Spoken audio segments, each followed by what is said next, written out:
जय हिंद दोस्तों, रीडेवलपमेंट के नाम पर एक बड़ी धोखाधड़ी का मामला सामने आया है, जिसके संबंध में मीरा रोड पुलिस स्टेशन में एफआईआर भी दर्ज कराई गई है।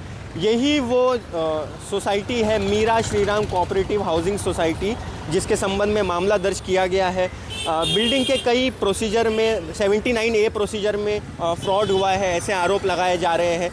और भी ये भी कहा जा रहा है कि ये जो बार का स्ट्रक्चर बना है इसे तोड़ा जाता है, फिर से ये बन जाता है। तो ये स्ट्रक्चर ऐसा फ़िलहाल अभी क्यों है, इस पर भी कई आरोप लग रहे हैं। जो बिल्डर है कृषा कॉर्पोरेशन, उस पर भी कई आरोप लग रहे हैं। सोसाइटी के ऑफिस बेयरर्स पे पदाधिकारी पर तो मामला दर्ज हुआ ही है, लेकिन ये भी मांग है पीड़ितों की, इस सोसाइटी के जो मेंबर्स हैं, जो पीड़ित हैं, कि बिल्डर पर भी मामला दर्ज होना चाहिए। जो बिल्डर के भागीदार है संजय कदम, सूरज कदम, जैनम मेहता, उन पर भी मामला दर्ज होना चाहिए। इतना ही नहीं, डेप्यूटी रजिस्ट्रार पर भी मामला दर्ज करने की मांग की गई है। अगर मैं इस मामले में एक और चीज़ बताऊं तो जो इस मामले में आरोपी है, जिनके ऊपर एफआईआर दर्ज की गई है, उनकी बेल को सेशन कोर्ट द्वारा रिजेक्ट कर दिया गया था पिछले महीने ही, लेकिन अब तक उनकी गिरफ्तारी नहीं हुई है, जिसको लेकर भी पुलिस पर सवाल खड़े किए जा रहे हैं। तो Mira Shriram cooperative housing society के संबंध में जो रीडेवलपमेंट में फ्रॉड का मामला सामने आया है, उसके संबंध में मामला दर्ज किया गया है। धोखाधड़ी जो हुई है 79A के प्रोसीजर में, फिर C1 डिक्लेयर किया गया है, ऐसे कई धोखाधड़ी के आरोप लग रहे हैं। बिल्डर पर भी लग रहे हैं, उनके भागीदार पे भी लग रहे हैं, और सोसाइटी के ऑफिस बेयरर्स पर तो एफआईआर भी दर्ज हुई है। आइए देखते हैं इस मामले में इस Mira Shriram cooperative housing society के मेंबर्स ने अपनी क्या बात रखी। मैडम, क्या वजह है आपको पुलिस स्टेशन बार बार आना पड़ रहा है, यहाँ पे धक्के खाने पड़ रहे हैं? हम Mira Shriram cooperative housing society के मेंबर्स हैं। हमारी सोसाइटी रीडेवलपमेंट में गई थी और 79A का प्रोसीजर फ्रॉड से हुआ था। जो मेंबर मरे हुए थे उनके मेंबरों को ज़िंदा दिखा के मेजॉरिटी दिखाने के लिए उनको अंदर एक्सेप्ट करके 79A का प्रोसीजर हुआ था, जो बिल्कुल फ्रॉड था। उसके खिलाफ हमने एफआईआर करवाई। एफआईआर के 21 डेज़ के प्रक्रिया के बाद कुछ हुआ नहीं, पुलिस ने कुछ नहीं किया। मामला गया कोर्ट में उनका बेल रिजेक्ट हुआ। रिजेक्ट होने के बावजूद आज तक उनका कोई अरेस्ट हुआ नहीं है। तो ये बिल्डर का क्या नाम है? बिल्डर कृषा कॉर्पोरेशन के नाम से है। कौन है उनके भागीदार, कौन है, क्या नाम है उनका? मिस्टर संजय कदम, सागर कदम और एक जैनम। कन्नौज जी, आप पैसे से एडवोकेट हो और आपने काफ़ी जद्दोजहद की, उनके इंटरिम बेल जो थी कैंसिल कराई, अब उन्होंने हाई कोर्ट का रुख किया है। तो क्या कहेंगे उस बिल्डर के लिए, कृषा कॉर्पोरेशन के लिए, और क्या कहेंगे उन भगोड़ों जो मेंबर्स हैं, सोसाइटी के पदाधिकारी हैं? देखिए, बेल रिजेक्ट होने के बाद अभी 1 जुलाई 2025 को जो बेल रिजेक्ट हुई, वो बेल रिजेक्ट होने के बाद वो भागे हुए हैं। और जो बिल्डर है, जो कृषा कॉर्पोरेशन के भागीदार जैनम मेहता और संजय कदम और सागर कदम, ये जो है उनको बैकडोर से सपोर्ट कर रहे हैं, जबकि इनका इन्वॉल्वमेंट आ चुका है इसके अंदर। इनको भी पुलिस जो है आरोपी बनाना चाहिए। अभी तक पुलिस ने इनको आरोपी बनाया नहीं है, और ये वाक़या यहाँ तक पहुँचता नहीं था। हालांकि जो किशन रत्नाले DY रजिस्ट्रार और सुधाकर राठौड़, इनको हमने बार बार आगाह किया था कि जो 79A की प्रक्रिया होने वाली है उसमें बहुत धांधली होने वाली है। फिर भी आप मेरा एक वीडियो वहाँ पे जो प्राइवेट वीडियो बनाया था, जो वीडियो रिकॉर्डिंग हुई थी, उसमें सब आया हुआ है कि जो मरे हुए लोग आए थे कि भाई मैं उनका लीगल हायर्स हूँ, मैं उनका वारिस हूँ। लेकिन ऐसे कैसे पता लगाया जा सकता है वो उन्हीं का वारिस है या किसी और का वारिस है? जो उनके लिए डॉक्यूमेंट चाहिए वो डॉक्यूमेंट न प्रोड्यूस करके उनको पहली बार तो बाहर किया, लेकिन लास्ट में सुधाकर राठौड़ ने उन सबको अलाउड किया और मीटिंग में ये दिखाया कि मेजॉरिटी हो गई।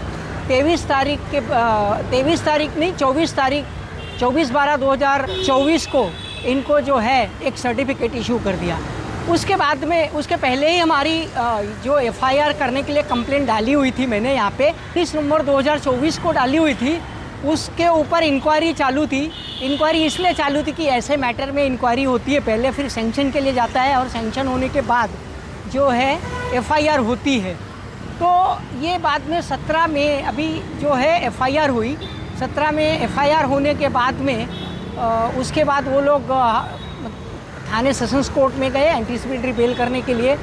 तो उनको पहले इंटरिम दिया गया 4 जून को, और इंटरिम के बाद में 20 तारीख तक उनको टाइम दिया गया। फिर 20 तारीख को आर्ग्यूमेंट हुआ।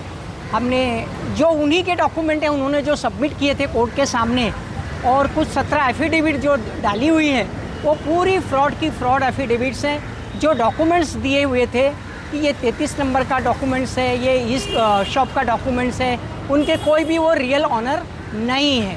तो उन लोगों ने जो साइन की है वो सब देखा जाए तो वो एक फ्रॉडुलेंटली साइन है, उन्होंने एक मेंबर दिखाया है। तो सबसे बड़ी बात ये है कि सेक्रेटरी और चेयरमैन, ट्रेजरर जो कोर कमेटी मेंबर्स हैं, उन्होंने उनके डॉक्यूमेंट कौन से आधार पे, कौन से प्रोविज़न में उनको एक्सेप्ट किया, ये दिखाने के लिए कि ये लोग मेंबर हैं।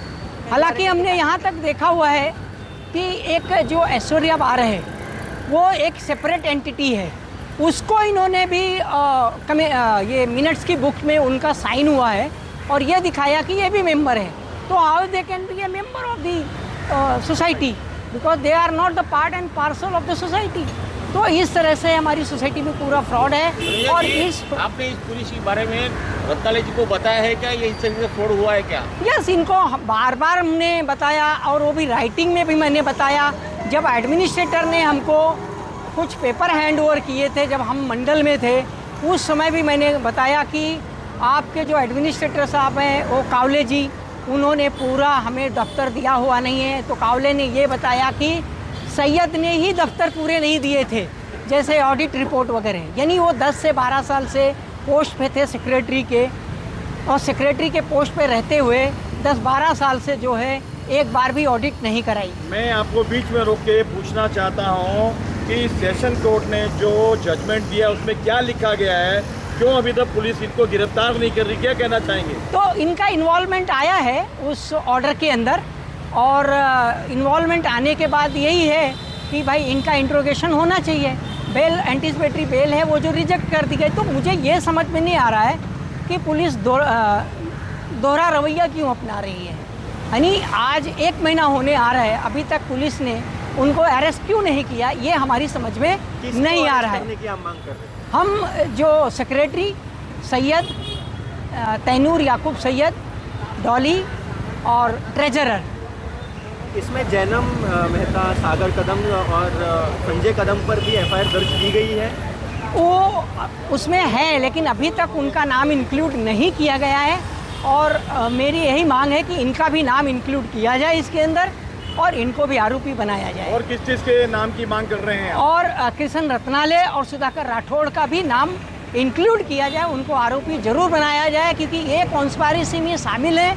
अगर इन्होंने पूरी तरह से पहले ही, जब इनके पास कंप्लेन गई थी कि इसमें फ्रॉड होने वाला है, अगर कृष्ण रत्नाले ने, जो डीवाई रजिस्ट्रार हैं, उन्होंने पूरी तरह से पेपरों की पड़ताल की होती और देखा होता, तो आज ये नौबत नहीं आती, यहाँ तक हमको नहीं आना पड़ता। हमारे माध्यम से पुलिस विभाग से यहाँ के सीपी मधुकर पांडे से क्या मांग करेंगे? मैं यही मांग करूँगा कि जल्द से जल्द जो ऑफिस बेयरर हैं सोसाइटी के, जिनके ऊपर अभी रिसेंट एफआईआर जो दर्ज हुई है, उनको सबसे पहले अरेस्ट किया जाए। सुना है आपको कुछ धमकियाँ आ रही हैं, क्या कहना चाहेंगे? हाँ, मुझे बहुत सारी धमकियाँ आ रही हैं। ये आ रही धमकी की केस वापस ले लो, नहीं तो आपको फ्यूचर में जो है भुगतना पड़ेगा। तो मेरा यही कहना है कि हमें जो बैकअप है, जो उनके गॉडफादर हैं, ऑफिस बेयरर के जो गॉडफादर्स लोग हैं, नाम लीजिए आप पूरा, जैसे सागर कदम, संजय कदम और जैनम मेहता, इन और ये याकूब तैनूर सैयद और डॉली और ये ट्रेजरर जो है कोर कमेटी मेंबर्स, इन सभी से मेरी जान को खतरा है और हमारी फैमिली को भी खतरा है।